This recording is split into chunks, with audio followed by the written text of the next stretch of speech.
মহল্লার মধ্যে ছোট্ট একটা ঘর, যেখানে থাকি আমি, আমার মা বাবা। আমার বাবা চাষি, আমার মা গৃহিণী। আমার পরিবারটি খুব সাধারণ, আয়ও খুব কম। তবে আমি ছোট থেকে ঈদে নতুন জামার স্বপ্ন দেখতাম। আমার চাচাতো বোনেরা ঈদের দিন নতুন জামা কাপড় পরে ঘুরে বেড়াতো। আমিও চেয়েছিলাম ঈদের দিন একটু আলাদা হতে। আমার মা বলেছিলেন আমি এবার হয়তো নতুন জামা নাও পাবো, কিন্তু আমরা একসঙ্গে ঈদ করব, তাতেই অনেক আনন্দ। আমার মনে একটু কষ্ট ছিল, কিন্তু কিছু বলিনি। ঈদ চলে আসে। আমি স্কুল থেকে বাড়ি ফিরে মাকে জিজ্ঞেস করি, মা, এবারের ঈদে কি আমার নতুন জামা হবে? মা চোখের কোণে পানি রেখে বললেন, এবার তেমন কিছু হবে না। বাবা বলেছে খরচের কারণে নতুন জামা কেনা সম্ভব নয়। এ কথা শুনে আমার মনে কিছুটা হতাশা চলে আসে। তারপরও আমি মাকে বললাম, ঠিক আছে মা, ঈদের সকাল আসে, আমি ঈদে পুরাতন জামা পরিধান করি। ঈদের দিন আমি আমার বান্ধবীদের সাথে ঘুরতে বের হই। আমি ছাড়া আমার সকল বান্ধবীরা নতুন জামা কাপড় পরিধান করে। তাদের দেখে আমার মন খুব খারাপ হয়। আমার এক বান্ধবী আমাকে জিজ্ঞেস করলো, কি রে, তুই নতুন জামা পরিসনি? আমি মৃদু হাসি দিয়ে বললাম, না, আমি তো পুরনো জামাতেই খুশি। তারপর আমি বিষণ্ণভাবে মন খারাপ করে বাড়ি ফিরে আসি। বিকালে আমি হঠাৎ বাইরে গিয়ে দেখি আমার বাবা একটি বড় প্যাকেট নিয়ে বাড়ি ফিরছেন। বাবা কোথা থেকে এলো? বাবা হাসি মুখে বললেন, এটা একটা সহৃদয় ব্যক্তি দিয়েছে এদের উপহার। প্যাকেট খুলে দেখি এখানে একটি নতুন জামা দেখে আমার চোখে জল চলে আসলো। আমি ঈদে নতুন জামা পরিধান করতে পারিনি দেখে আমার বান্ধবীরা আমাকে অনেক কথা বলেছে। তারপর আমি মন খারাপ করে বাড়ি ফিরে আসি। বাবাকে বলি, বাবা, এটা সত্যি ঈদের আনন্দ? আমি যখন ঈদের জামা পরিধান করি, তারপর নিজেকে আয়নায় দেখি, তখন আমার কাছে মনে হলো আমি হলাম সবচেয়ে সুন্দর। এত খুশি হয়েছি যে আমার মন আর কিছু চায় না। আমি জানতাম আমার বাবা কঠোর পরিশ্রম করে, আমার মা বাড়ির সব কাজ করে। এই জামা আসলেই ঈদের সবচেয়ে বড় উপহার।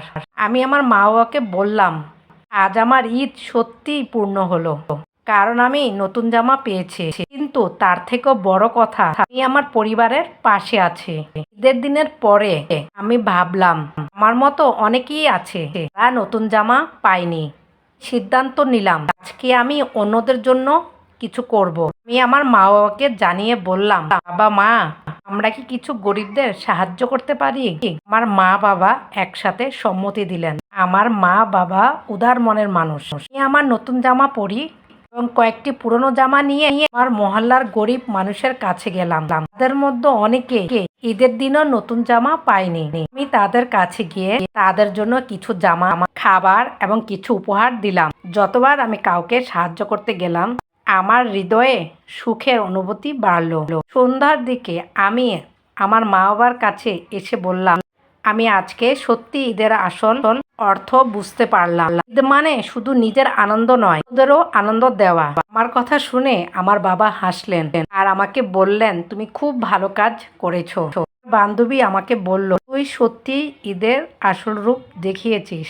বছরের পর বছর একইভাবে ঈদ আসতো, কিন্তু আমি জানতাম আমার পরিবারের মধ্যে এক অব্যক্ত কষ্ট আছে। তবে এক অজানা দাতা আমাকে যে নতুন জামা দিয়েছিল, তার প্রতি আমার কৃতজ্ঞতা কোনোদিন ভুলবো না।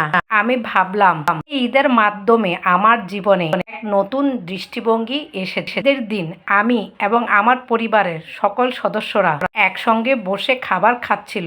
আমি অনুভব করলাম একসঙ্গে খাওয়ার পর ঈদের আসল আনন্দ আসে। জামা জুতো যে পরিধান করলো, এটা বড় কথা নয়। বড় কথা হলো আমরা সবাই একসঙ্গে ছিলাম। আমি বুঝলাম আসল সম্পদ হলো ভালোবাসা, ঐক্য আর একে অপরের সাহায্য।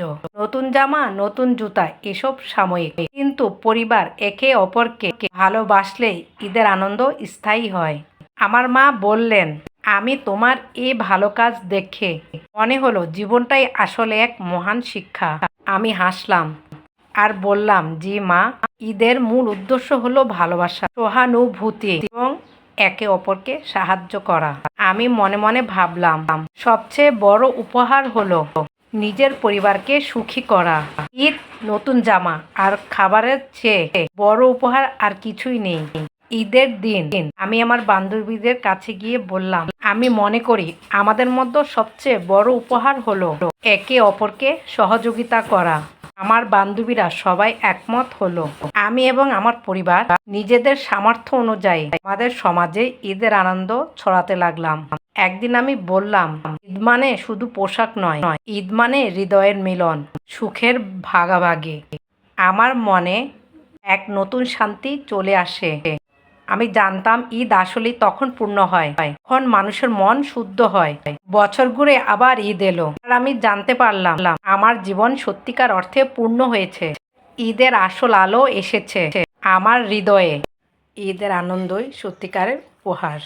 আমি এতক্ষণ ধরে যে গল্পটা বলেছিলাম সেটা এক আপুর জীবন থেকে নেওয়া। আসসালামু আলাইকুম। যে যেখানে আছেন আশা করি আল্লাহর রহমতে ভালো আছেন। আমিও আল্লাহর রহমতে ভালো আছি।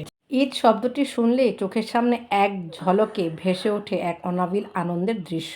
নতুন পোশাক, সুগন্ধি, হাস্যোজ্জ্বল মুখ, প্রিয়জনদের আলিঙ্গন, সুস্বাদু খাবার, উপহার, সব মিলিয়ে এক অভূতপূর্ব উৎসবের আবহ। ঈদ মানেই খুশির জোয়ার, যেখানে সবাই একসাথে আনন্দ ভাগাভাগি করে নেয়। সত্যি কি ঈদ সবার জন্য আনন্দের? ঈদের চাঁদের আলো কি সমানভাবে সবার জীবনে আলো ছড়ায়, নাকি এই আলোর নিচে কিছু মানুষ নিঃসঙ্গ অন্ধকারে নিমজ্জিত থাকে? আসলে ঈদ যেমন খুশির প্রতীক, তেমনই কিছু মানুষের জন্য এটি এক বুক হাহাকার, শূন্যতার কষ্ট, আর্তনাদ ও বঞ্চনার এক দীর্ঘশ্বাসও বটে। সমাজের প্রতিটি স্তরের মানুষের ঈদ উদযাপনের ধরন কিন্তু এক নয়। কেউ ঈদের পোশাক কেনার জন্য লাখ লাখ টাকা খরচ করে, আবার কেউ সেলাই মেশিন চালিয়ে কারো ঈদের পোশাক তৈরি করে দেয়। আবার কেউ কেউ একটি নতুন পোশাকও কিনতে পারে না তার সন্তানের জন্য। একদিকে বিশাল বিশাল শপিং মলগুলোর ঝলমলে আলোয় মানুষ হুমড়ি খেয়ে পড়ে ঈদের কেনাকাটায়। অন্যদিকে ফুটপাতের এক কোণে বসে থাকা এক বিধবা মা তার ছেলের জন্য একটা পুরনো পাঞ্জাবিও জোগাড় করতে পারেন না। এই বৈষম্য কি ঈদের আনন্দকে সবার জন্য সমান রাখে? নিশ্চয়ই না, বরং এই পার্থক্য আরো প্রকট করে তোলে ঈদের আনন্দ বেদনার ব্যবধান। আমাদের সমাজে এমন অনেক মানুষ আছেন যাদের জন্য ঈদ কেবল ক্যালেন্ডারের একটি দিন মাত্র। তাদের জীবনে ঈদের কোনো বিশেষত্ব নেই, কারণ তাদের প্রতিটি দিনই সংগ্রামের, প্রতিটি মুহূর্তই বেঁচে থাকার লড়াই। একজন দিনমজুরের গল্প বলি। রমজানের শেষ দিনও তিনি ভাবছেন কালকের দিনটা যদি কোনো কাজ না পান তাহলে পরিবারের জন্য খাবার জোগাড় করবেন কিভাবে। তার ছেলে মেয়ে হয়তো অপেক্ষায় আছে নতুন জামার, কিন্তু সে বাবাই জানেন তাদের মুখে দুমুঠো ভাত তুলে দিতে তার হিমশিম খেতে হয়।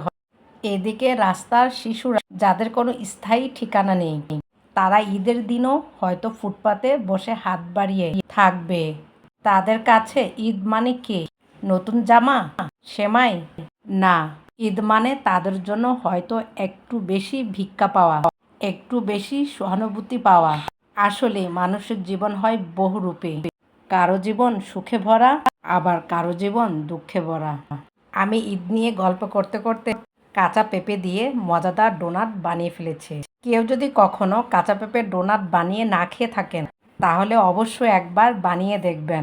কাঁচা পেঁপের ডোনাট অসম্ভব মজাদার এবং মুখরোচক। একবার খেলে বারবার